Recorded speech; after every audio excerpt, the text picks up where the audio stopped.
Je suis Camerounais, je pense que les Lions vont gagner. Je suis sur moi-même. Je compte sur Boubacar Vincent. 2-0. Il y en a d'autres qui disent impossible n'est pas Camerounais. Cameroun-Cap-Vert, comptant pour les éliminatoires de la Coupe du Monde 2026. Les Camerounais gardent l'espoir, malgré la brouille qui règne actuellement entre la Fédération camerounaise de football et le ministère des Sports et de l'Éducation physique. C'est en ce moment que les Lions vont montrer qu'ils vont rugir.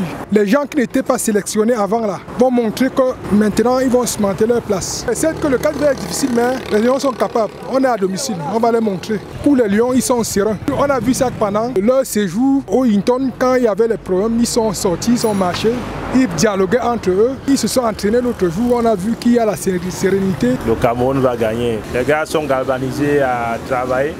Ils ont le moral, donc on sait, un lion demeure, il reste un lion. Nous sommes habitués à avoir des difficultés dans la tanière, on sait comment ça se passe. Bon, et c'est qui est sûr, on arrange toujours nos problèmes, donc ça va aller. 2-0, c'est le pronostic le plus recueilli dans les rues de la capitale Yaoundé. Les fans des Lions indomptables font confiance à leur équipe grâce à la qualité des joueurs convoqués par Marc Brice.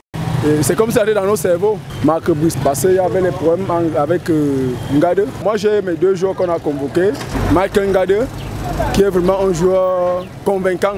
Lui nous a prouvé lors de la CAN 2017. Et Christian Bassorok, qui a eu une très bonne équipe. Bon, avant on disait qu'il n'a pas un bon club. Aujourd'hui, il tient dans les jambes. Tous les entraîneurs expatriés qui viennent au Cameroun, ils marquent leur passage. Il a convoqué des bons joueurs. Les joueurs qui évoluent en Europe, qui sont en jambes.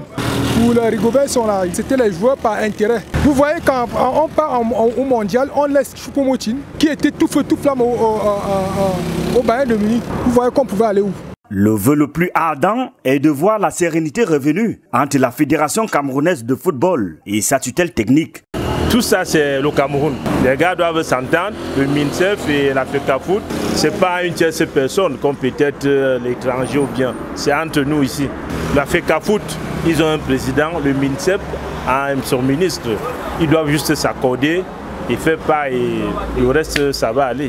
Les problèmes, c'est partout. Le ministère, c'est l'État. La FECAFOOT doit s'allier avec le ministère des Sports parce que ça peut créer plusieurs dégâts dans l'histoire du football camerounais, parce que si l'État décide peut-être de dissoudre la FECAFOOT, ça va pas aller, on aura trop de problèmes au Cameroun par rapport au sport. Le Cameroun est l'une des grandes nations de football en Afrique. Il est urgent que la paix revienne.